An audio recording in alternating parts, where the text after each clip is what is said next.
What's going on, guys? Peach back again. So I decided I was going to do a little comparison video between the Canon T3i and the new camera I just got, the Canon T6i. The T3i is going bye-bye tonight. It's actually going to a buddy of mine, so I figured I might as well get this video out of the way. I don't have like gnarly specs for you guys as far as like pop-up specs and stuff like that, but I'm just going over the features and things that I've noticed and the things that I know have improved and stuff like that. So hopefully I didn't miss anything. If I did, please don't jump down my throat. I am still amateur at this, so this is my first comparison video actually. But either way, I hope you guys enjoy it. I hope it helps you guys out with some useful information, and maybe it'll help you on your purchase for a new camera. Anyway guys, let's jump into this video. Alright guys, so as you can see, got my new Canon T6i, and I also got my old Canon T3i. Now these guys look very similar. They've got a lot of the same features, a lot of the same settings, but of course with new technology coming out, one just does it better. So I will show you some of those differences right now. Okay, so first up we have the Canon T6i. Now this is one of the, this is actually the newest camera from the EOS Rebel lineup. And if you guys haven't seen my vlog where I went and picked this up, and also the video that I did of the unboxing, go ahead and check those out. With that said, let's get into this video. So, as you guys know, this has the 18 to 55, and this is the STM lens. The old school T3i is also an 18 to 55, and these are both kits. But if you notice right here, it doesn't say STM, it's an IS2. And what that means is, on the STM, I believe it stands for silent stepping motor. And what that means is, on this guy, when you're filming videos and you go in and out of focus, it's all internal. It's all done by, you know, little electric motors, and they're very, very quiet. You almost never hear it in the video. As where this guy is very loud. The front of the body actually comes in and out when it focuses. So you have zoom, and then it also does this guy. And I'll show you when I go into the camera more. I'll show you just how loud this lens is. So I guess I will move on. So if you notice, we got some button changes. If you look on this guy, the only positions we have with this toggle is off and on. As we're over here, we have off, on, and then we have this new dedicated movie button, which is or switch, which is really nice. Also, we only have ISO quick access and display quick access. As we're over here, we have display, ISO, and now over here we have a autofocus setting, so we can actually set our points of autofocus on the fly, which is really nice, something the T3i does not offer. Also, if you notice, the wheels are a little bit different. These adjustments, as you can see, I'm locked. I can't spin this guy anymore. And then I come over here and it does the same thing. I'm full locked. I can't go anymore. What they did on the newer cameras is, let me set this down, is now I can go full 360. So it's just quicker, more convenient, and a lot better. Also, when I'm shooting in movie mode, I can use all these settings, which is really nice. I can really, you know, adjust my settings and get the exact video settings that I want. As we're on this guy, I'm pretty much stuck to whatever they give me. I can make minor changes, but I have to actually go in. It's a big hassle, but that's it. Since I don't have a dedicated movie toggle, this is my dedicated movie dial. So I can't use any of these other settings while I'm filming video, which sucks. These are only for pictures. So that's kind of a bummer. And I guess now I'll get into the autofocus. As you can see, T3i has a flip out screen, just like the T6i. It's articulating. Pretty much get any angle you want, which is very nice. So I'll go ahead and turn this guy on, and I'm just going to leave it in movie mode, and you'll be able to hear this thing focus. Oh, got autofocus turned off.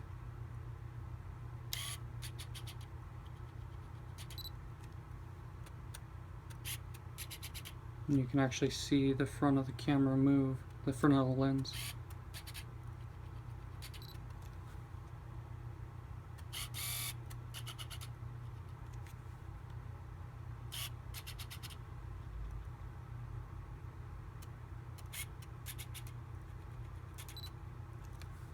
So another thing with this guy is this does not have true autofocus. If you look through the screen, which it's going to be hard, when I'm panning the camera or doing different angles, different shots and distances, the camera does not autofocus on its own. What I have to do is a half click on this guy right here, and it will do it. And it takes a while, and sometimes, a lot of the times, it doesn't lock on.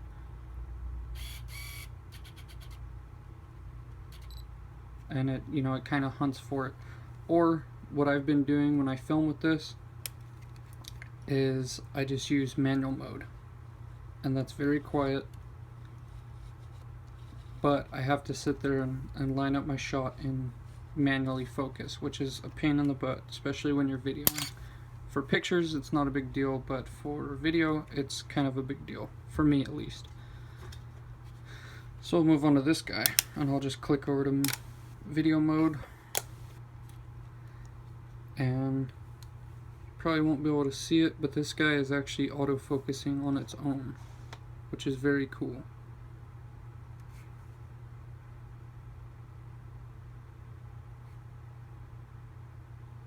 And I really like the fact that it autofocuses on its own.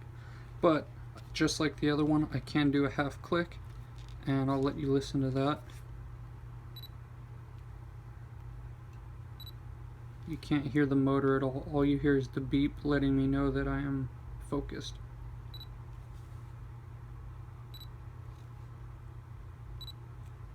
And that is because this is all internal. All the focus is internal. This doesn't move. Or sorry, the actual lens doesn't move. I'll show you.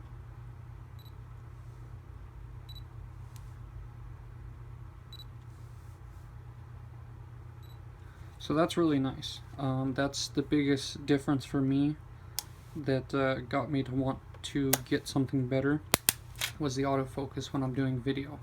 I don't want to have to manually set my video focus. I don't want to have to, you know, do a half click, and I've been doing that for all my vlogs and stuff. I'll set my focus. Usually when I'm vlogging, it's at me.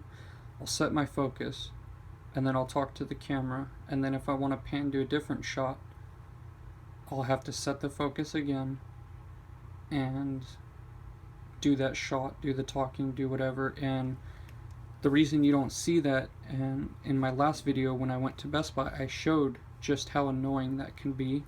But usually in post, when I'm editing, I take those scenes out, so you don't see me hunting for focus everywhere I go. But it does happen. It's a pain in the butt, and of course it makes editing that much harder and that much longer. So not a lot is different. There's only a few. I mean, they're big changes, but not a whole lot as far as like build quality and stuff like that. We do have a new battery. I'll show you the old battery, which kind of sucked for me because I had like 6 of these batteries. But just like any new technology, they change it out. Stuff gets better, stuff gets worse. It's just how it ends up being. So this is the old battery right here, and I believe this is a, what is this, an LP-8.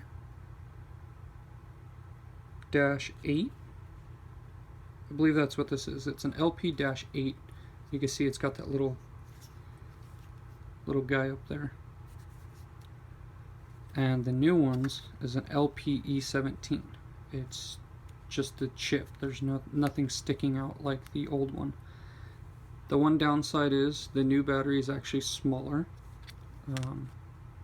And you can tell it's smaller. It's not as thick, it's not as wide, it's not as tall, which is okay with me. But what really sucks is the new battery for the T6i is only 1040 milliamp, as where the old batteries were 1120 milliamp. So you actually get a little bit longer battery life out of the old ones.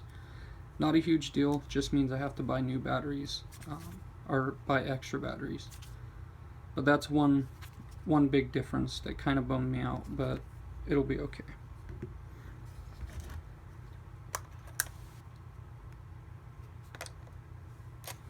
Besides that, they go in the same. Doors kind of look the same. Everything looks the same. You got your SD card slot. It's all the same. Takes the same SD cards. I don't have one in here, but I do have one in here. Yeah, the only part that's really different on the battery is the actual inside where the pins are, but that's not really that important. Same thing over here. That's where my memory card is. Same slot as that. Takes same memory cards. Everything's good on that. And probably the second biggest thing that sold me on the T6i would have to be this little guy right here. And if you guys don't know what this is, that is the Wi-Fi symbol. You know, I knew when I wanted a new camera that I needed something with a great autofocus. And that was one of my main selling points. But the second biggest thing was Wi-Fi. I take a lot of pictures. I go to the track, I take pictures, stuff like that, and it's kind of crappy to have to come home, plug everything into my laptop, email, you know, about 50 to 60 pictures to myself, download them on my phone, upload them to Instagram, and so on. It's just a headache. As where with the new camera, the Wi-Fi, I just link my cell phone up to it, hit a button, scan through every picture, every video that's on here, and I download it straight to my phone. Now, I heard when I was first looking into this and the Wi-Fi capabilities, a lot of people were saying that it only works with photos and you cannot download videos. Well, I don't know if that was older iPhones or older phones they were trying it on, but I was able to download videos over Wi-Fi from my camera straight onto my phone. So that function does work for me. Again, I don't know if that was just people were using older phones and, you know, updates and stuff weren't available at the time, but it does work now, at least for me. So, another big change that's, it wasn't really a selling point for me, but it is definitely an upgrade, and it's definitely nice to have. So on the T3i, this has an 18 megapixel shooter. They've used it for many years. I believe it was in all their DSLRs up until the T6i came out. And it's, you know, it's been trusted, it's been used, it's a very good sensor. Obviously 18 megapixels is just fine for photos and stuff like that, cropping them and zooming in and out. It's not really a big deal, but on the new camera, they decided to put a 24.2, sorry, this is 18.2 megapixels. They decided to put a 24.2 megapixel sensor in here, which is obviously way better. It's just nice cropping in and out of photos. I'm able to zoom in on my photos, edit them how I want on the fly. It still looks crisp, it still looks good. It's just that much better. And again, that wasn't really a selling point for me. It was just kind of like the icing on the cake, you know. The autofocus, the true autofocus, and the Wi-Fi were the selling points. the megapixel count was just the icing on the cake. So everything else I believe is about the same. There's some small differences.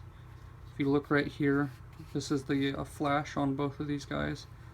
The flash on the T3i is a little fatter. The actual body on the T6i, they made it a little more narrow and a little bit taller. And I don't know if that was to fit better lenses on there or if they just needed to make room for stuff. You can probably see right where the Canon logos are. On this guy, it's just a hair taller. Besides that, everything is about the same. I mean, these guys take wonderful videos, wonderful photos. Of course, with the T3i, you got to do a lot more setting up and adjusting on the fly as you go. As we're on the T6i, it's almost like a point and shoot. You know, you set it up, and really all you have to do is change your exposure. You know, your ISO and your exposure, depending on what you want to do. You know, they both got the mic output jacks, which are nice. You can use an external mic. They both have the remote slot, so you could plug a wired remote in for taking pictures. They both have a HDMI port and a micro USB port for the AV jacks, so that's really cool. Actually, this guy came with AV jacks. This one just came with a USB to micro, so that's a little bit of an upgrade as far as wire. Besides that, I believe everything is the same as far as build quality. They're both really reliable cameras. They're both, in my opinion, amazing cameras. Obviously, I had the T3i first. It's my first DSLR. I got it used off of Craigslist, and it's done me well. And I really been enjoying it over the last few months. But as months go by, as videos progress and stuff like that, you start to realize the features that you need and the features that you want. And I'm just thankful I was able to get this new one. This one is actually going tonight, the night of filming this. This is actually going to my buddy Davo. He's buying it off me so I can finish paying off this guy. And you know, he wants to do more photography with it. He's got a really nice video camera that he has, a dedicated video camcorder or whatever they call them now. So he wanted something that he can get cool lenses for, do this and that, and have a really reliable, very good DSLR camera for photos. Or you know, if he wants to take video, he could be behind it setting up shots, which isn't a big deal. It's usually when you're in front of the camera or filming by yourself, that's where not having the good autofocus comes into play, and it really starts to be noticeable, and it really starts to suck. So he's gonna enjoy this. I know he will. I'm gonna miss it. You know, like I said, it was my first DSLR, kind of attached to it, but you know, I guess out with the old, in with the new, and over time I probably won't even remember it. Just kidding. I'll always remember this guy. This is what I learned how to take DSLR pictures on. You know, I'm not an expert at it, and I don't consider myself good at it, but I'm still learning. And you know, they do everything I want them to do, especially this new one. So guys, that about wraps it up. Before I go, I did notice one thing. The release button for the actual lens, when you go to twist it off, you have to hit this release button and then you can unlock it. I just remembered on the new camera it's actually a little bigger. Oh shit, hit the camera. I don't know if you could see that, but over here this guy's just a little bit smaller. They made it a little bit bigger, easier to hit, and probably more convenient as well. But besides that, everything else is the same. You know, like I said, the sensor got better in this guy. The lens definitely got better. The Wi-Fi got better. Just everything, you know, the switches, layouts, all the different features make it easier. Everything just got better with the new one. But of course, with the new, that comes with a hefty price tag. And depending on where you're at, you can pick this up for I've seen it as low as $6.99 all the way up to $9.99, and that's for brand new.